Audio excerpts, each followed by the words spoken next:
और ताकत का मुजाहरा जब आप ठीक तरीके से करते हैं, तो जिन लोगों के पास 10 साल से इलाहाबाद हाई कोर्ट का फैसला आया,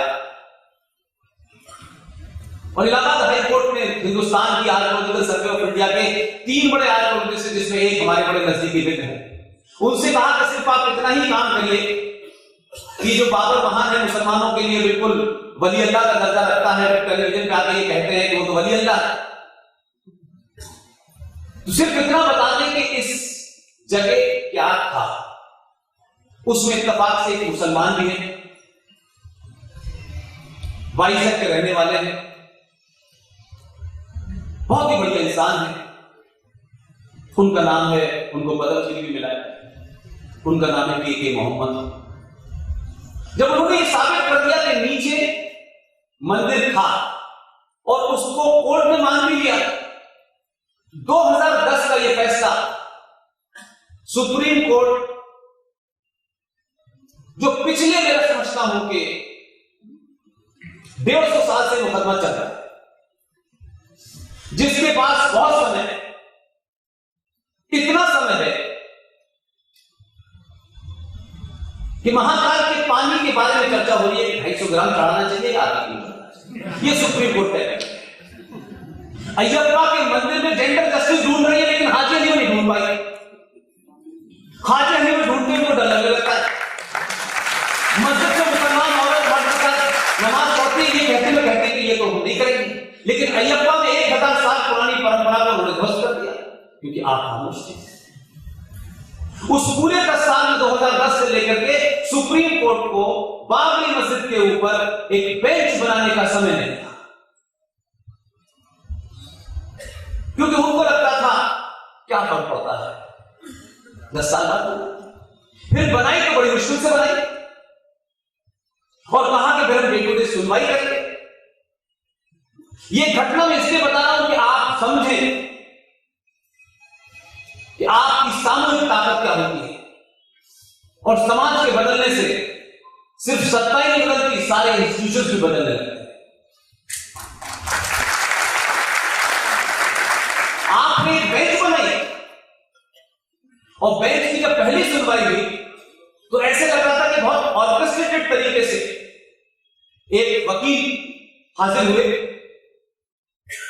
बाबरी मस्जिद एक्शन कमेटी की तरफ से, और उन्होंने कहा कि देखिए इस बेंच के अंदर एक वो जज है जो सन फलाने के अंदर कल्याण सिंह का जज था, लिहाजा हमें इसके ऊपर एतबार नहीं।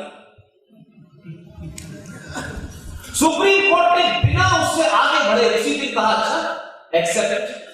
तो उनसे पूछा कि अगली डेट कब है, बोले अगली डेट में हम तय करेंगे कि किसे नया बनाए। जब अगली डेट पे गए तो पता ही चला कि एक जज साहब के घर में शादी थी, तो फिर 3 महीने की डेट हो गई। तो वो लोग जो देश को न्याय देते हैं, वो न्याय मांगने के लिए 2014 में मीडिया के सामने आए, हमें न्याय चाहिए।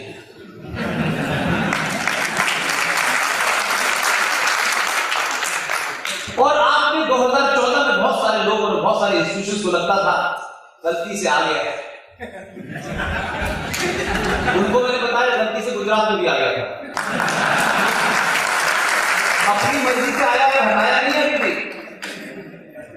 तो आप जब चीजों को बड़े पर्सपेक्टिव में देखते हैं तो उसका असर क्या होता है। 2019 का रिजल्ट कब आया? 23 मई जी। 23 मई से आज तक कितने महीने हुए? 4 या 5 मुश्किल से। बेंच भी बन गई, सुनवाई भी हो रही है, सब कुछ सेम ही है, तो बदला क्या है? तो जो चीज बदली है उसकी तरफ इशारा करना चाहता। आपने 2014 में 282 दिए थे, अंदर 303 200। आपकी ताकत के बदले, मैं ये नहीं कह रहा कि सुप्रीम कोर्ट इससे डरती है, लेकिन मेरा मानना है कि सुप्रीम कोर्ट बीसी समाज से निकल के गई है, आसमान से नहीं आई है। अब हर दिन सुनवाई हो रही है और बहस किस बात पर हो रही है? सरकार का रोल नहीं है इसमें। खुद ही कहते हैं 18 अक्टूबर से पहले किसी ने नहीं कहा कि आप दीजिए मत दीजिए। अपनी मर्जी से कीजिए जितनी मर्जी, लेकिन सत्ता चलाने का जो सिस्टम होता है, सत्ता जो है प्यार से कोड़ियों में हाथ डाल के नहीं चलती, आदर्शवाद से नहीं चलती। अक्सर मैं बीजेपी वालों पे ह्यूमर में कहता हूं कि आपने भी बड़ा आदर्शवाद की पराकाष्ठा कर रखी थी, बड़ा समझाया कि सत्ता के नियम अलग है, घर के नियम अलग है, परिवार के नियम अलग है, लेकिन कहते हैं कि हम घर के नियम ही देश में लागू करेंगे। जब लागू करने की कोशिश की तो ये पार्टी पार्लियामेंट के अंदर एक दो वाली थी, और जिस आदमी को ट्रेनिंग दी है वो प्रैक्टिकल सत्ता की बात करता है। सबका साथ है और सबका विकास हो रहा है, और तबीयत से विकास हो। अभी विकास आपने देखा कश्मीर के हुआ, तबीयत से कई विकास होते हैं। तो जो लोगों ने इस देश को धर्म के नाम पे बांटा, उन्हीं लोगों ने भारत में, रिपब्लिक भारत में, जमहूरियत के अंदर जम्मू कश्मीर राज्य जहां 71% मुसलमान है, 71% उनकी पॉपुलेशन है। अगर इन बुनियाद के ऊपर बात होगी तो सवाल नहीं उठ सकता, क्योंकि मुसलमानों का जिक्र है, मुसलमानों का जिक्र आदमी कुछ लोगों को जो है दौरा पड़ने लगता है। उस जगह पर जहां 31%, 71% मुसलमान रहते हैं, उनकी ताकत का अंदाजा देखिए। वो भारत के हिस्से हैं, मेयर और आपके टैक्स से उनका घर चलता है, 2 पैसे का उनका कंट्रीब्यूशन नहीं है भारत की जीडीपी के अंदर, लेकिन ताकत देखिए कि हमको 370 में स्पेशल पावर चाहिए।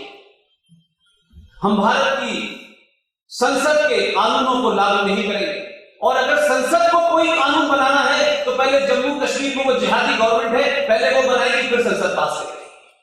ये उल्टी गंगा बह रही थी, लेकिन दिल्ली की सरकारों के जो कोने बैठे थे उन्होंने 370 को भी माना, और 14 मई 1954 को भारत के संविधान में दुनिया का सबसे बड़ा फ्रॉड किया, जिसकी लड़ाई हमारी टीम ने लड़ी।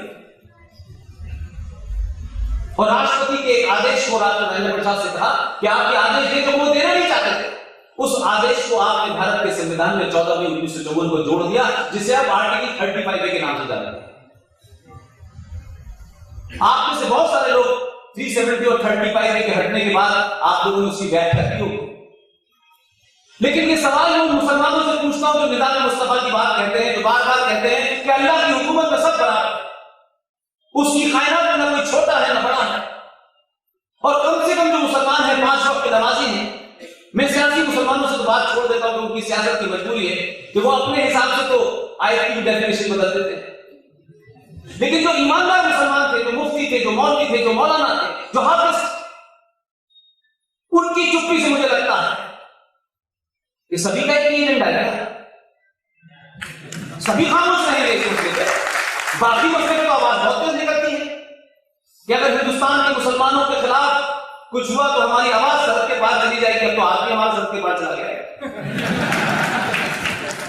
तो आर्टिकल 35 में क्या मैं इससे बताना चाहता हूं, इसके हटने के पीछे मुझे इसमें इंटरेस्ट नहीं है, ये धारा हट गई, उस धारा में क्या खेल किया गया था, और जिसे कहते हैं कि एकदम सत्ता का नंगा नाच हुआ,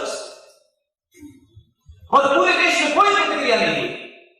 हमारे यहां छोटी छोटी बात के ऊपर आंदोलन चलते थे, किसी शहर, किसी गली, किसी मोहल्ले में कोई बेचारा शख्स मारा जाता है तो एक खास जाति का शख्स होता है तो उसकी जाति पता चल जाती है कि साहब दलित की हत्या है, हत्या किसी की भी नहीं होनी चाहिए, लेकिन कोई खबर आपने सुनी कि फला जगह ब्राह्मण की हत्या है। तो ये जातियों के नाम पे आप एजेंडा क्यों चलाते हैं? क्योंकि उससे आपकी खबर बिकती है और एक पर्टिकुलर एजेंडा आपका सेट। आर्टिकल 35 ने जम्मू कश्मीर की हुकूमत को यह ताकत दी कि आप जिसको चाहे नागरिकता दे सकते हैं, जिसको चाहे नहीं दे सकते। अब वो जो एक मोहतरमा थी, 3 धमकियां दी उन्होंने। एक हमारे दौर में दी जब हम कोर्ट में लड़ रहे थे, कहा गया कि अगर आर्टिकल 35 से छेड़छाड़ की गई तो तिरंगे को कंधा देने वाला नहीं मिलेगा। यह खुलेआम एक मुख्यमंत्री कुर्सी पर बैठ के देता है, लेकिन इस देश की सरकार इससे चुप रहती है, वो मुसलमान है उस पर हाथ डालेंगे तो बवाल हो जाएगा। और मैं वही बात कहूंगा कि वो मुसलमान जो राष्ट्रवादी हैं या दावा करते हैं या पहले आगे की पंक्ति में क्यों नहीं नजर आते कि कैसे हिम्मत हुई महबूबा मुफ्ती की ये कहने की कि जम्मू कश्मीर में तिरंगे को कोई टक्कर देने वाला नहीं। आपकी ईमानदारी का परिचय देने का समय आता है तो आप दाएं क्यों हो जाते हैं? तब आप खामोश हो जाते हैं, तब आप मस्जिद के किसी कोने में खड़े होकर हमने प्रेस विज्ञप्ति जारी कर दी। तो एक तरफ तो आप प्रेस विज्ञप्ति जारी करके अपना डिनायल बताने की कोशिश करते हैं, लेकिन हमने वो ताकत क्यों नहीं देखी कि उसी जम्मू कश्मीर में आर्टिकल 35 की वजह से हिंदुस्तान का हिंदू और हिंदुस्तान का मुसलमान, सिख, पारसी कोई भी जम्मू कश्मीर में बस नहीं सकता था, क्योंकि आर्टिकल 35 के तहत वहां की जो जिहादी सरकार थी, जिसके तहत से अलग संविधान का दस्ता 370 देते वक्त कहा कि हमारा यहां प्रधानमंत्री होगा, हमारी जो विधानसभा है इसकी पीरियड भी 6 साल का होगा। वो बौने प्रधानमंत्री ने सब कुछ माना कि उनके जायज और नाजायज क्या संबंध है ये मुझे नहीं पता, लेकिन ये उनकी प्राइवेट प्रॉपर्टी नहीं थी भाई, ये देश का हिस्सा था। तो 35 में आपने कहा कि इनको नागरिकता का भी अधिकार दे दीजिए, ये जिसको दिल चाहे। तो पूरे देश का चाहे वो हिंदू हो, मुसलमान हो, सिख हो, उसको जम्मू कश्मीर की नागरिकता नहीं मिल सकती जब तक महबूबा मुफ्ती या उनके भाई अब्दुल्ला, ये 2 फ्रॉड थे, यही चल रहे थे 70 सालों से, इनके साइन के बगैर आपको नागरिकता नहीं मिलेगी। लेकिन मैं जो बात कहना चाहता हूं, जहां मेरी शिकायत है इस देश के उन मुसलमानों से जो बहुत राष्ट्रवादी होने का दावा कर रहे हैं, आज कभी इस वक्त नहीं देखा मैंने उनको। उनके यहां कहा गया है किसी एक आदमी के साथ हुई जाती, किसी एक आदमी के साथ कोई अगर गलत बात हो गई है और जिसने की है तो वो पूरे सबके साथ मानी जाएगी, लेकिन ये सबके साथ नहीं होती है, ये सेलेक्टिव होती है।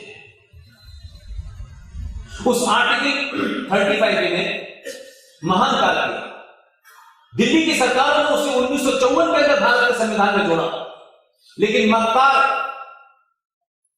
झूठे, फरेबी, anti Hindu, anti India Jammu Kashmir की उस वक्त जो क़यादत थी, जो लीडरशिप थी, उसकी मक्कारी दिखाने के लिए मैं आपको ये रेफरेंस देना चाहता हूं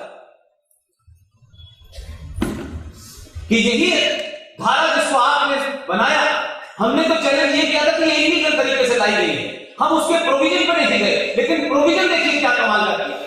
और सवाल ये किसी ने पूछा, बड़े बड़े महान लीडर मौलाना आजाद से लेके बड़े बड़े लोग थे, मौलाना आजाद तो मक्का से आए थे, मक्का में पैदा हुए थे, उनका खानदान तो दबाया था, बाबा था।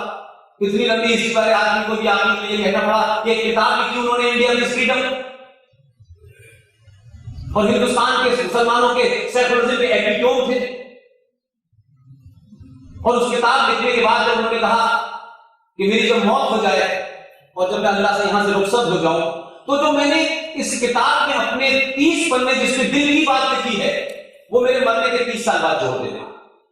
1998 के अंदर सुप्रीम कोर्ट में केस चला, ओरिएंटल स्वान पब्लिकेशन ने उस किताब को दोबारा से छाप दिया है।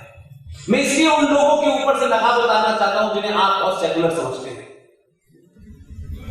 ये बहुत अच्छी बात है कि जो जिन्ना को मुसलमान गाली देते थे तो वो बड़ा सेकुलर हो जाता था, जैसे आजकल सबसे सेकुलर लोग को वैसी है।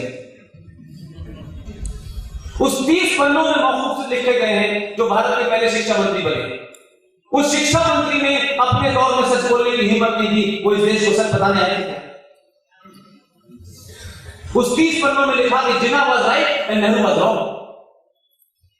ये बात अपने जीवन से नहीं लिख पाए वो, लेकिन भारत के पहले शिक्षा मंत्री हैं जो 58 में चले गए और 1992 में उन्हें भारत रत्न दिया गया।